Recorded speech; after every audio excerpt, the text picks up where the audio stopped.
79th Halas, what it is, what it do. Since Bobby Ingram, Curtis Ennis, know that we been loyal even when we wasn't winning. A trusted source for the news. 79th Halas. Yo, ladies and gentlemen, welcome back. Season 9 of 79th Halas is officially on your airways, man. It is Monday, July 24th, 2023. If you're listening to this on the Patreon, if you're not listening to this on the Patreon, you'll be listening to this on Wednesday, July 26th, which is the first day of Bears training camp. It's your guys, Scott and Flows. For those of you who this might be your first time listening to this podcast, it's a new season. We don't know how many new people we got who followed us during the off season. You can follow us on Twitter and Instagram at Barberchair Scott, at Flows and Delaney. Follow the Barberchair Network at Barberchair Net on Twitter and on Instagram. Also subscribe and follow our Twitter page, 79th Halas, 79th and Halas. That's A&D Halas.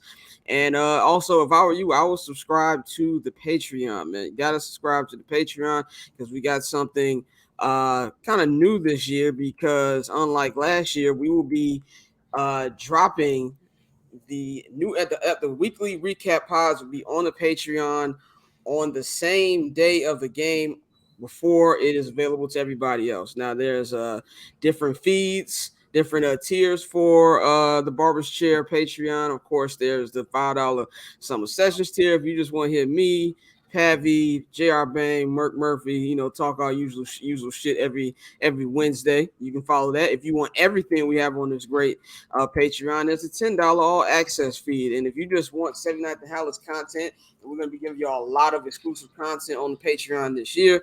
Just sign up for the $5 79th Halas Patreon, man. So can't go wrong with a $5 holla, brother. Can't go wrong with the $5 holla, man. You know what I'm saying? So we are back. How's it feel? Oh, you know what? I am approaching that sort of Bears, and I don't know why. I think it's just fear from past seasons, and I don't want to use PTSD lightly, obviously, because it's a real situation, a real disease for people, mental illness for people. But man, it just feels like that sports trauma coming back to me, and I go, it's going to mess up somehow. It's going to do something bad. And I'm trying to fight that because I think the Bears have genuine hope. I truly think since the takeover of Ryan Poles and Eberflus that the Bears have been run in a much better direction than they have before. And of course, then you add Kevin Warren, whose focus is on getting the Bears financially prepared for a new stadium. I think the Bears are probably one of the most, if not the best run team in Chicago. Which easily, I mean, that's like the bars in hell with all the front offices we have in the city. But it's funny though because for most of Chicago sports history, that's always been the case. I'm talking about if you take into fact decades. I mean, just of course think of the '90s and Michael Jordan and the '80s and '90s, but that's we give Jerry Krause a lot of shit, but he's arguably, I mean, outside of Jerry West is the greatest general manager in the history of the NBA. My good friend Jerry West, my ice cream buddy Jerry West. Ice cream buddy. But Jerry Cross is up there, man. Like besides that, it ain't been a lot. Yeah, no, he really turned the Bulls around completely, of course, into what we have. But for most of the history of the Bears, they have been the franchise in Chicago. I mean, when did the Cubs win before 2016? 1908 or something like that? Yeah, 1908. Yeah. And then when did the White Sox win? 1916, 17? 1917, yeah. So after that, it was literally Halas and the Bears winning NFL championships. Yeah. Pretty much for the 50s, 60s, 50s and 60s or 40s, 50s, 60s, yeah. And then, of course, the 70s. And even though they won one Super Bowl in the 80s, you can low-key call that the golden age of Super Bowl era Bears football because they made a couple championship games that year. They were like a double-digit win team majority of that decade. So, and then the decade before, you get, of course, the GOAT, Walter Payton. So, I mean, like that's the Bears have really been the majority of the team for the majority of the history of Chicago sports. And, of course, the 90s, that's dominated by the Bulls. The 2000s, the Bears had more playoff runs than most of the teams. Maybe outside the Bulls. I think the Bulls had the most playoff runs, but because during the 2000s, it was only 2001, 2005, 2006 for the Bears.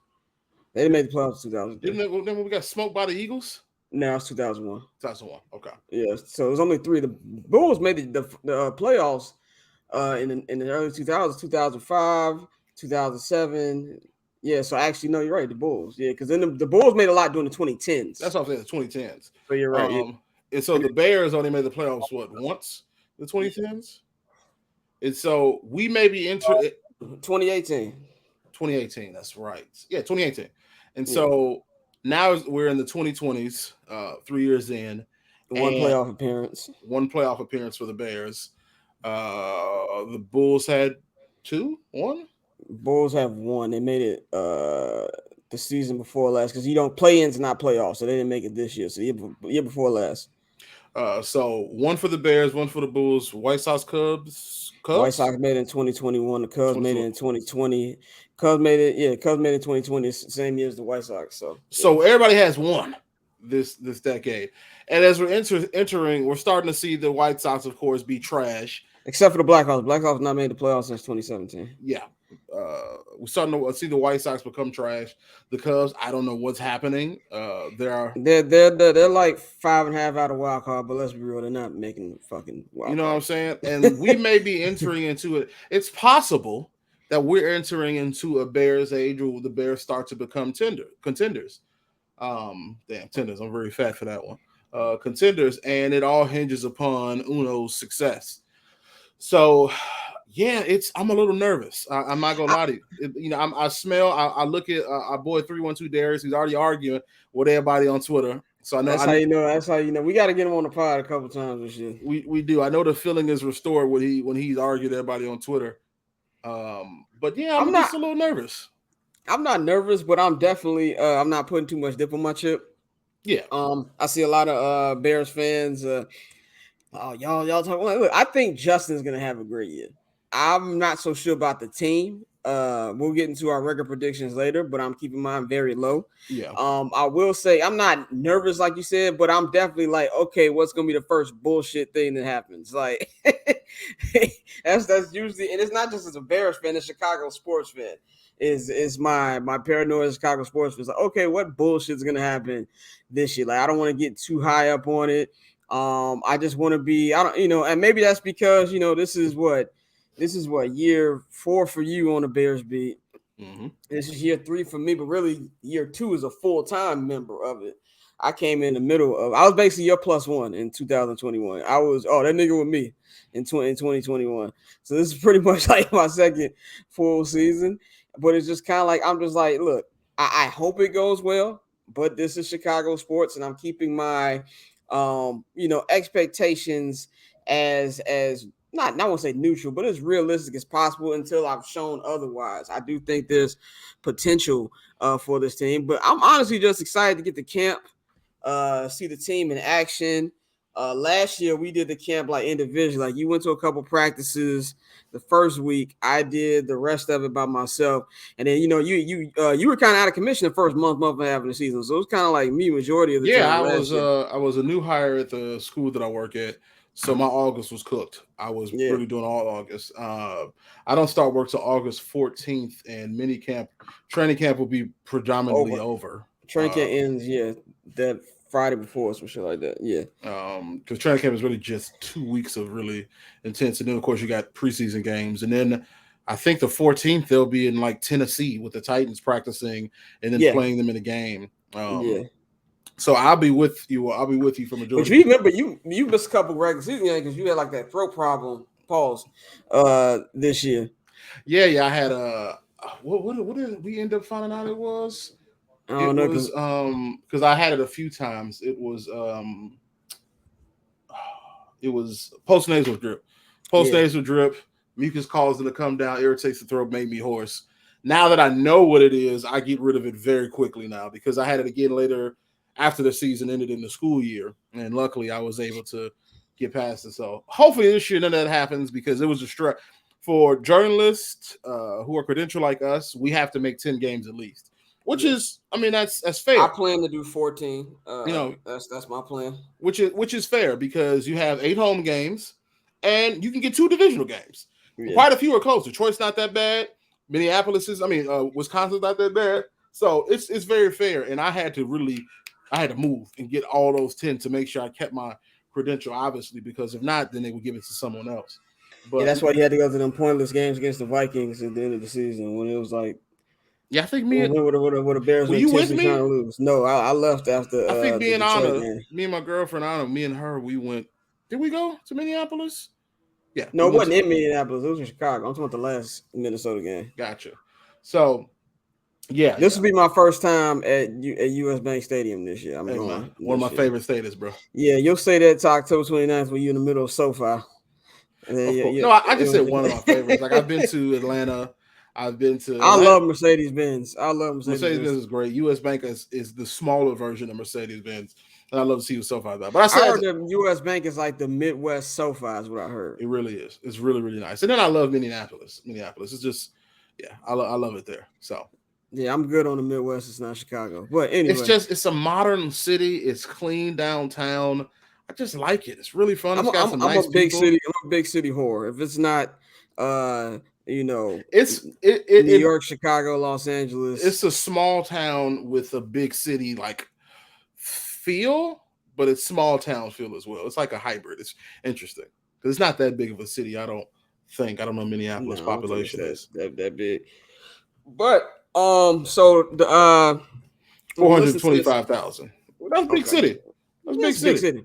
Yeah, it's not this old boy in that song that's getting killed. Come on in a small town. Sorry, that's all That's I'm like, thinking of. nigga, you from a city. You from Macon, Georgia, nigga. That's over 100,000 people. And then from then to Nashville. Oh, nigga, Nashville's a huge city. Like the fuck. What you Anyway, talking about? You're not from there. yeah. Anyway, You got but dirt on you, doggy. if you're listening to this on the Patreon today on Monday, players report tomorrow on Tuesday. If you hear any sounds in the background, that is the streets of Los Angeles, and I'm not closed my window because it's like 100 degrees outside. I don't see a But thing. I mean, I hear anything. okay, good. The It AC sounded don't pretty work loud on next to this. you, like next to the window. Yeah, it do, but it's like it's loud as hell. It's very loud. It was loud when I was there, and that was years ago. Yeah, it's loud as hell. But Need to get you one of my big boys that I stick in the window. oh yeah, one of them big bitches. Yeah, but see, my window's not like that. Like my window's a side joint. So is mine. No, yours is like you can put it in the. What I mean is like it opens on the side. So does mine. Yeah, but don't you have something where like it's from the top? Like in the No. morning. Oh, I don't know, but I'm not doing all that shit. But You would love it. see, in my bedroom, it's not hot at night. I don't know what's the angle of the apartment building, but the old room I was in before Pappy moved out, it was hot as hell in there, cold as hell in there. But anyway, I digress. But players report today. I report to Chicago tonight. We'll actually be in the morning. I got a red eye flight. No chance. So we'll be there first day on Wednesday and it's gonna be hot as fuck. You will be there. Ain't you on? I unfortunately have to meet my psychiatrist to start my ADHD medication, so no. This nigga don't be telling me shit. I'm sorry, I play things very close to the chest, so you're hearing. So what practice are you going to? Oh, I'll be there Thursday. I'll be there Thursday. So I got to drive on Wednesday. Oh, you do, bro. This nigga don't tell me shit. I literally had to find this out on it. I'm thinking he's driving on Wednesday. Nah, bro. Anyway, are you making the other practices? Oh yeah, I mean, I'm seeing Oppenheimer Friday. That's it. What the fuck they got to do with the practice? It'll be in Indianapolis, and it's like practice. At 3. You going to a 3 p.m. show? Yeah. So I got to drive twice this fucking week. That's crazy how your biggest concern is driving. Yeah, that's a long ass goddamn drive. That's a very short drive. No, it's not. This shit is an hour in the morning. Hour and a half sometimes. Not an hour and a half, but about an hour. Listen to how long I drove to Atlanta.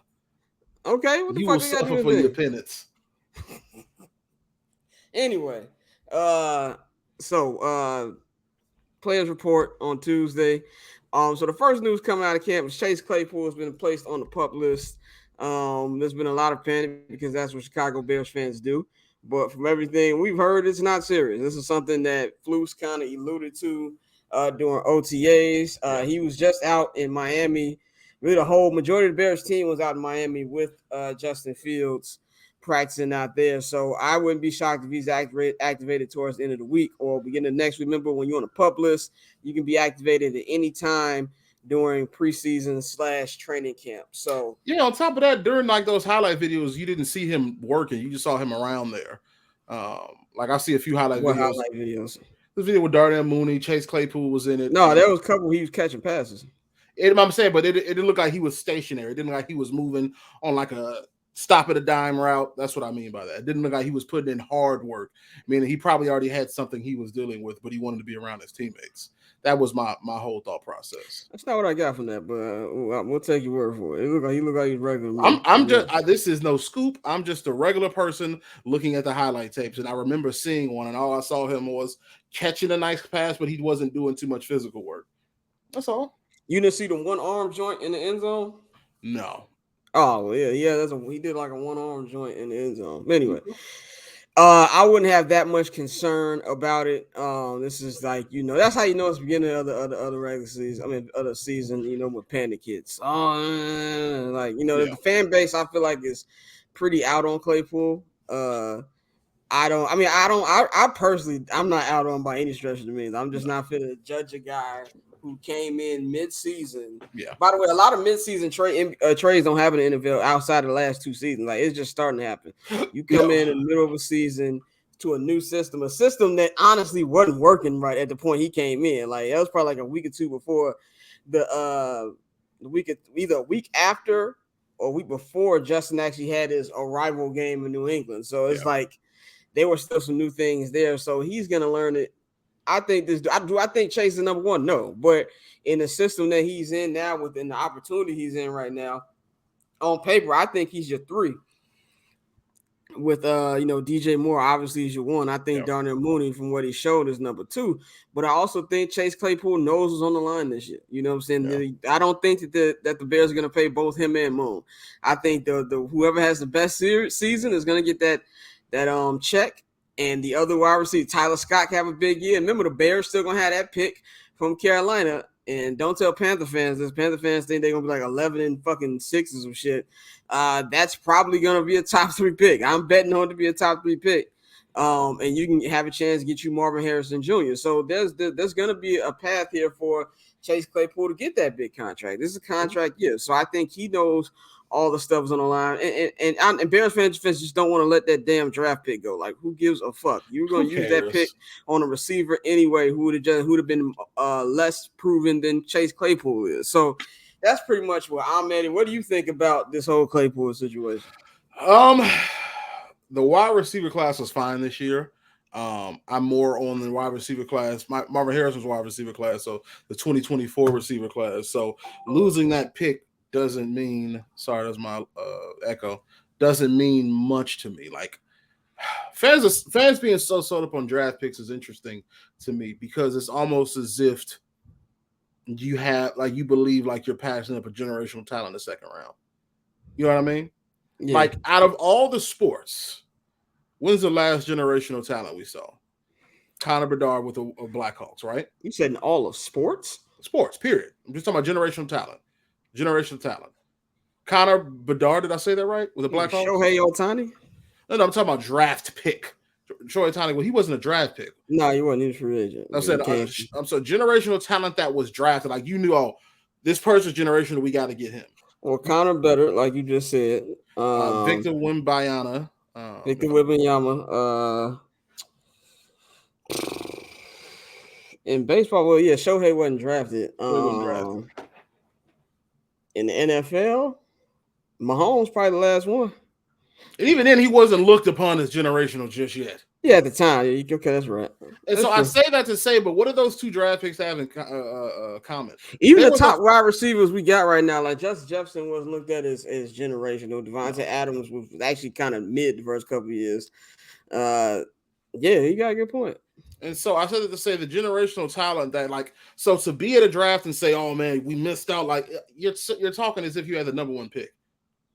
Connor Bedard, Victor Wembanyama, those were number one picks that look generational. You had a second round pick. Two things sports fans care too much about: draft picks and cap space. You know what I'm saying? You had a second round pick. I do not believe he was the person you look for as generational. And that's fine. Of course, people say it should have been a third. Like, even if they overpay, it's just a second. and there's nothing to lose sleep over because the Bears got back value and then some within the draft. Rebuilt their defensive line within the draft. You got Reese Stevenson, that's his name right, from Miami. Tyreek Stevenson from Miami. So you got yourself your immediately number 2 starting cornerback. Like they did fine. It's okay. So I don't care about that. With Chase Claypool, now it's his time to prove they made a good decision. You know what I'm saying? Yeah. I think he's a solid route runner. I think he's a tough catcher. He's very much a jump ball threat. But in today's NFL, what we have learned is size is not the end all be all anymore. Back in the day when you got don't tell Bears fans that they're like, well, the Darnell Mooney's too short. That don't even matter anymore. I mean, look at somebody like OBJ that do 6 feet. Yeah. Dude was 6 feet and could jump ball catch with the best of them. I mean, Jamar Chase is short. You know what I'm saying? It don't really matter anymore. Yeah. I mean, look at Cooper Kupp. It doesn't matter. As long as you can get yourself open, that is what matters the most. So I'm not. So it's to say that Darnell Mooney has just as much of a chance as Chase Claypool to be the number 2 person. Only thing that Mooney has is Mooney has had 1,000-yard season before, whereas Claypool has not. So no, I'm looking forward into. I'm sure him being a pup list won't last long, but I'd rather than be safe than sorry. You know, we felt the same way with Tevin Jenkins. When he go play? And then now you're like, Tevin Jenkins is an integral part of the line. You're glad that he took time to rest and to get himself prepared. And then also to get added and to blend in well with the team, to have himself ingratiated with the ownership and the new GM. And so you're glad that he took that time. And so if it takes time for him to get to where he needs to be, I'm okay with that. I mean, even if I wasn't, you can't change his injury situation. So no, it doesn't. It does. They're trying to speak logic to fans, which is it bothers me nothing. Let's just relax. Let's see what happens. But this is a losing battle. This is NFL season, NFL football. This is what happens. Yeah, man. I mean, if we go into we talking about like one thing I'm concerned about heading into the camp is I'm still concerned about this pass rush. I think that is going to be the Achilles heel of this team. Like you said, they drafted a couple of defensive linemen. To me, those guys are look like they're more run stoppers more than anything. I think it'll be better than last year. I mean, that's not saying much considering Jaquan Brisker led the team in sacks, so that doesn't say much at all. I think secondary is going to be great, but I think linebacker core is going to be great. But how much does that matter if you're not getting to the quarterback? Yeah, I mean, goodness, what's the line? I mean, shit. Justin Jones. You got. Is it Pickens or is it Pickens? Zach Pickens. Who's the other guy? Javonte Davis. Javonte Davis. Javonte Davis is the boxer. Yeah, Dexter. My bad. Javonte Dexter. You got it right. Who's the dude who does a Thor thing? I be forgetting him. No. Who thought that? Travis Gibson. Gervon Dexter, not Javonte. Gervon. Okay. Travis Gibson and my man who they signed from Tennessee, Walker. From Tennessee. DeMarcus Walker. That's what it was. I was waiting. We don't remember no names over here. DeMarcus Walker. So that's your defensive line. So it's like it could be great. It could be great, but there's no big names on there. Like there's no like Walker had 8 or 9 sacks last year, which would have been the lead for the Bears. But to me, that's going to be an issue, and that's going to be an issue on third downs. And I think if there's any Achilles heel to this team, I think that's going to be it. We all know the 2 most important positions in football is the quarterback and the dude that's stopping the quarterback. Yeah. So there's a lot of DNs still available on the free agent list. And I'm surprised they haven't gone to any team. Now there's been some reports that the Bears looking for guys. Cap said something, but I don't know how much you want to believe Cap. Not saying that he doesn't know what he's saying, but I'm saying what he's talking about. But some of Cap's reports real hit and miss, so I don't know. There's been reports about them talking to other people, but as it stands right now, I'm highly concerned about that, and I think that's the difference. I could keep this team at a 7 or 8 win pace, or a team that could actually get that 7th seed in the NFC playoffs. The NFC is the JV league. Like it's gonna be that bottom of that playoff bracket is gonna be nasty. So that to me is the biggest issue coming into camp. Yeah. I mean, when I look at the Bears, like even if we were just going down the middle and, you're looking at TJ Edwards, Tremaine Edmonds, Jack Sanborn, as your linebacking core in the 4-3, that looks great. That looks fine. You love TJ Edwards. You love Tremaine Evans. You saw Jack Sanborn look like a veteran after only been a rookie last year. You have a lot of promise. Then you look at the cornerbacks. You're looking at Reek Stevenson, Jalen Johnson, and then, of course, your nickel will be Kyler Gordon. Then you got Eddie Jackson, Jaquan Brisker. I'd put that up with some of the best in the league. Like, not even being biased, that just looks great on paper. You're not concerned about your special teams, but when you look at that D-line, you get a little trouble there. DeMarcus Walker is nothing that I'm going to respect to the person because he is a person before he's a player. He's a human being. He deserves dignity. But it's nothing that I'm going to say, oh, man, I'm so happy. Like, it's just, okay, we got somebody. But he has never made a splash anywhere. Justin Jones, of course, has always been a solid player, at least to me, throughout his career. And I'm expecting him to be good. I'm expecting him to be good. Solid guys. There's no dogs on this defensive line. You know what I'm saying? But I'm expecting Justin Jones to be fine. But then you got Zach Pickens, and that's the thing. With Zach Pickens or Gavon Desker, will they end up being right? Exactly. They're rookies. Who knows? You know what I'm saying? If they turn out good, that's where things change. And then, of course, with the ends, like with Travis Gibson or will be Dominique Robinson. I thought Dominique Robinson was okay. You know, he started off hot, but then I forgot he was on the team majority of the season. Now he's a rookie; he gets a pass, but there's. I feel like just this year in general, and not just for like guys who were drafted last year, guys who were drafted this year. This team in general, including the coaching staff, this is the real evaluation period. Because like I said last year, right after the draft, during free agency, I was like, this team is intentionally tanking. Nobody wanted to hear me. Yeah. Nobody. I'm doing the regular season. I was like, look at this play calling. These niggas are not trying to win. There was multiple games. Well, if they were trying to win, they would have won. I know an obvious tank. I watched the NBA. This was an obvious tank. Now it was executed to perfection. So now I don't know if Flus is the coach that's going to lead this team into multiple playoff bursts and potential Super Bowl. I don't know that Lou Getsy is going to be the next, I don't know, Kyle Shanahan, Sean McVay, or even just a guy like O'Connell, who's in Minnesota, who's part of McVay's tree. We don't know. I don't know if the defensive coordinator is good. We don't know. There's going to be a lot of questions answered this year, and I think Bears fans need to keep that in mind. I know a lot of Bears fans bringing up stuff from last year. What you got to understand is you really can't take much from a rebuilding season, and not only that, but in the NFL period, the NFL is the most year-to-year league in sports, so you really can't take nothing out of. The only thing I'm taking from last season is look what Justin Fields did with probably the worst offensive line in football and maybe the worst receiving core in football. And the receiving core has been upgraded tremendously. I mean, it's night and day from last year. Yeah. I have no problem with EQ if he's your fifth guy. You know what I'm saying? And on paper, the offensive line looks much better, but that's on paper. Yeah. So I see a lot of Bears fans, 9-10 wins. I don't know. There's a lot of unknowns here, bro. Yeah. We got to pump the brakes here. This is a 3-win team. If they win 7, that's amazing. That is a 4-game increase. Yeah. I mean, you look at the offensive line. You're looking at Darnell Wright, Nate Davis. I'm not sure who center will be. Patrick Lucas, Doug Kramer. I don't know. Oh, it's probably gonna be Lucas Patrick or Cody Whitehead. Yeah.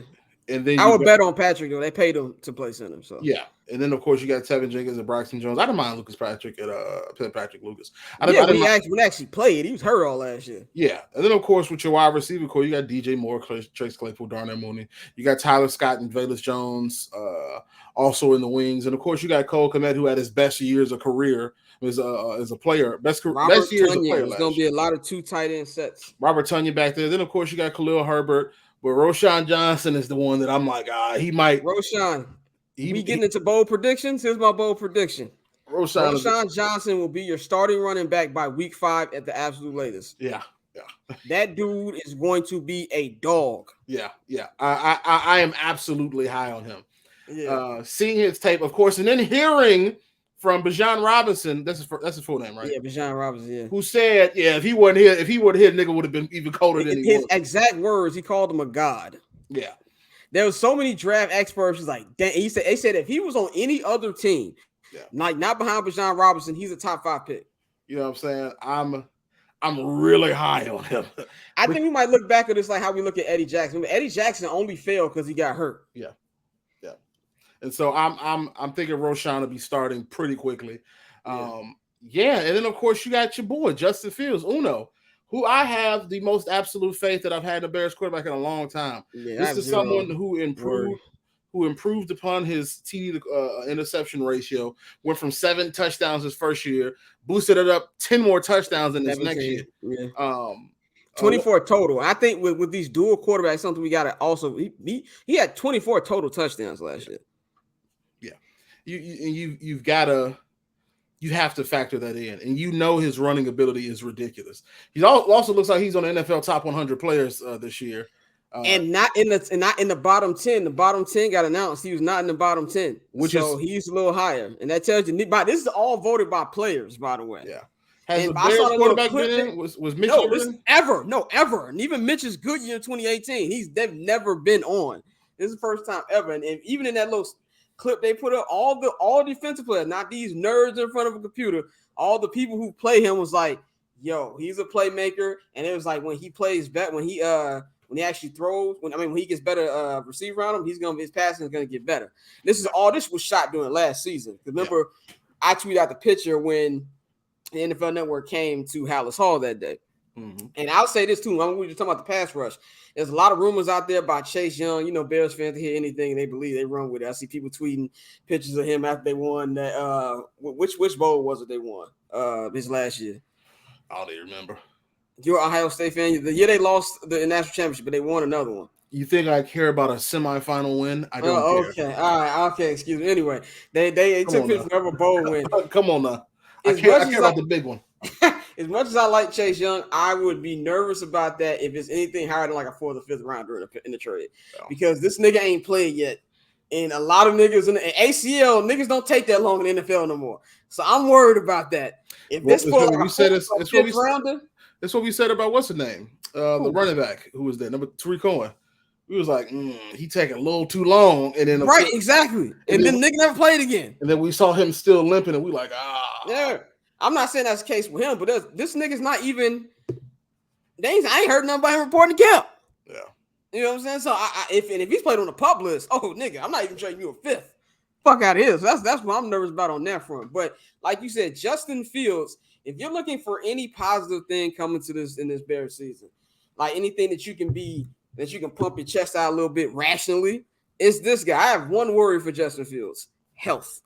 That is it. Yeah. Because as a Chicago sports fan, whenever I get something great, it's always taken from me, like Derrick Rose. So I don't want that to happen with Justin. But that's the bright spot right there. And there was a couple weeks, like I said, every time we tweet y'all to send questions, you niggas never do it. When we don't say anything, it should be flooded. But a couple questions I saw, the theme was, do you think he can throw 4,000 yards? Because he was asked at his camp like a week or two ago. There's been no Bears quarterback ever threw 4,000 yards. Can you do it? He said yes. No, he said yes, and he'll do it this season. Do you think that they're going to be throwing the ball enough for that possibility? Well, I take that back. They're trending just like any other team is trending, and that's to throw the ball more. So it's highly possible. My thought is I wouldn't want him to. I don't want you to have to. Of course, remember I'm a nitty gritty. Let's get the trenches going. Let's set the tone. Like, to see how the Giants are disrespecting Saquon is ridiculous. It's not just the Giants, the entire league. Dalvin Cook is one of the best running backs in the league, and he's still unsigned. Bro, like there has to be there needs NFL owners are running their NFL teams like a regular business. NFL teams are not like a regular business. On top of that, the idea that you need to throw the football 24/7 is stupid. It's unnecessary. You don't have to throw the football 24/7 when you have a running game that is capable. So I'm really just not a fan of that. But I say that to say, with the Bears having such a good running unit, there's no need. You don't need to throw for 4,000 yards. You want to, sure, but you don't need to. Could he? Yeah. Absolutely could. Still need to, though. Yeah, I'm with you. I would assume he throws for 3,500 yards. That's probably about it. Yeah, I'm with you. I think 4,000 yards he can get. I think 4,000 yards, if he's healthy, he probably will get. But like I said, I reason I can't say he will, even with the 4,000, I don't know what this offense is yet. It's just like what I just said 10 minutes ago. I don't know who the fuck Luke Getsy is. Like, I can't tell you. I think Luke was a cool dude. I love how he always leaves beer for the media. Like, shout out to Luke Getzey. But Matt Nagy was a cool motherfucker too. You know what I'm saying? By the way, I was tired of seeing his face on that quarterback show on Netflix. Like, this nigga committed crimes against real good Americans, and he gets to live his best life in Kansas City. I'm tired of it. But Matt Nagy. Oh. And I saw his face every 2 clips on fucking quarterback because he's with the fucking Chiefs. But I don't know. I think that this. So I don't know. That's what I feel about the 2023 Bears. I don't know. Yeah. I think I can't call it. One more draft, one more free agency, I think is when the expectations start to get high. Right now, the biggest expectation you have is with Justin. If Justin performs well, you're like, good. All right. Next year is the year where now you have all the expectations to start to win. You need to start to get yourself into wild card. You need to start to get yourself in divisional playoffs. That is what we'll see. As of right now, this season is Justin has to succeed. The pressure mainly relies on Justin. So now the team has to play better too. They can't. Oh yeah, of course. Like 5 wins or some shit. No, of course. But my expectation is still with Justin more than anybody. I want to see how the running game adapts to Justin wanting to run less. I want to see how this revamped offensive line works. I want to see how DJ Moore and Justin connect. But all of that is in conjunction with Justin. With the defensive line, I don't think they're good enough yet. So I'm still expecting not a lot of sacks, not a lot of pressures. Now, of course, if Gravon or Zach Pickens and Justin start to wreak havoc, things could change. Who knows? Or maybe they got a diamond in the rough in DeMarcus Walker. Maybe that 1 year in Tennessee wasn't a fluke, and he's a guy who can be a guy.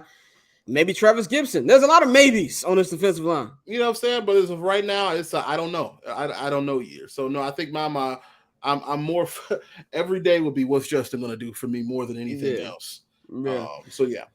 I think, let's just get into our record prediction. Now, over here at 79th Halas, we are staunchly against game-by-game predictions because we don't know what the fuck's going to happen. We don't know what the roster is going to look like week 1. Week 1 is still 7 weeks away. Yeah. We don't know what the roster is going to look like. I don't know what the roster is going to look like mid-October. So we're just going to give a game prediction. I think this team will finish 7-10. I'm going to keep the bar low. I think that is the floor. I think anything under 7 wins is a massive disappointment. And I feel like you got to set it there. I feel like there's potential for this to be a 9-win team. Yeah. Maybe a 10-win team if Justin makes that like leap. Yeah. Like Justin makes like a Jalen Hurts or a Josh Allen type of leap. Yeah. You know what I'm saying? I can't say Joe Burrow because Joe Burrow's that nigga from the minute he came into the NFL. But like that kind of leap, then yeah, you could sell me on 9 to 10 wins. But I am keeping it very modest. I say 7-10. I think this team, they have a 4th place schedule. I think they will be in every game like they were last year.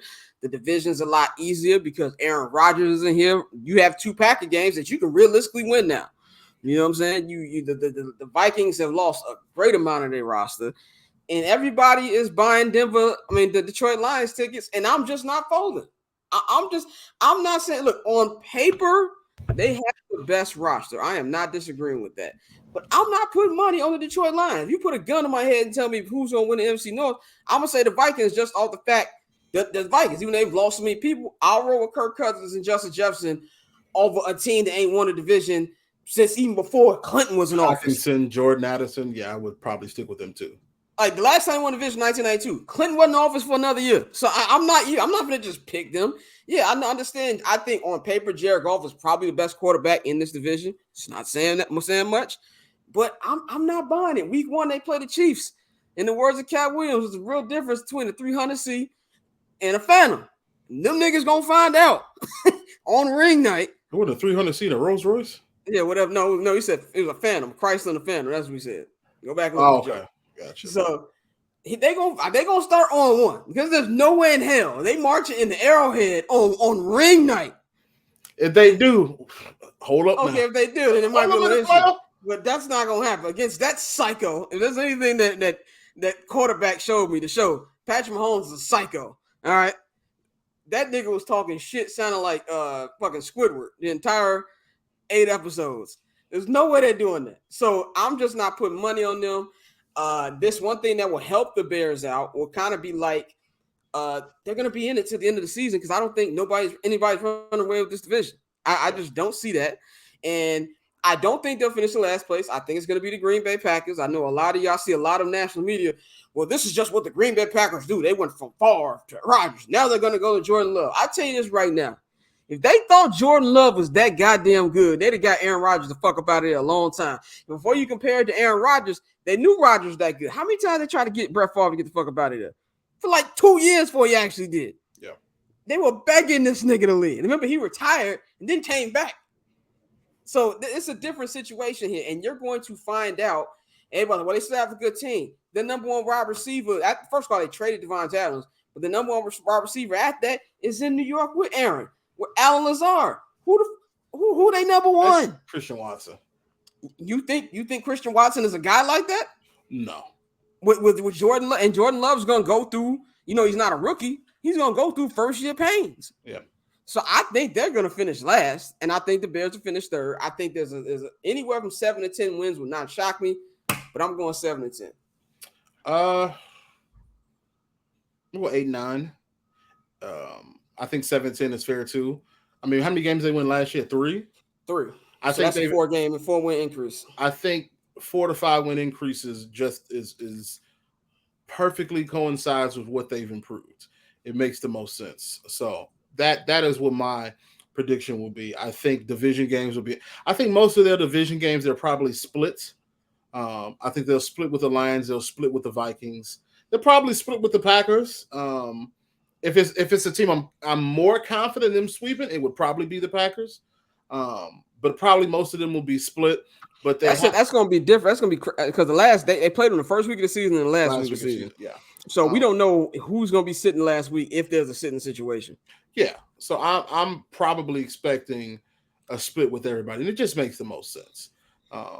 And so, but looking back at everything, I mean, they have so many games where I think they have a chance to win. Like in their first 12 games, they have a game versus Tampa Bay, versus Washington, versus Vegas. I think you got to start off 3-1 in the first 3. Beat Green Bay at the crib, beat Tampa. They started fucking Baker Mayfield, and then get smoked by the Chiefs. You know what I'm saying? Come back, beat Denver, beat Washington, probably lose to Minnesota, beat Vegas. You're gonna lose to the Chargers, beat the and then you got of course that pass rush trying to get the Justin Herbert. God bless. You know what I'm saying? And then you got New Orleans, Carolina, Detroit, Minnesota, which are New Orleans could be good. I don't know. They got Derek Carr. You can lose in New Orleans, nigga. You know what I'm saying? And so, but then with Carolina, it all depends on what happens with Bryce Young. How good? But then, of course, you got before the bye week, you got something like Detroit and Minnesota back to back, which are 2 very, very tough games because both of them are also away. Minnesota is on Monday Night Football. Yeah. Then you got your bye week. Then you come right back and you got to play Detroit again.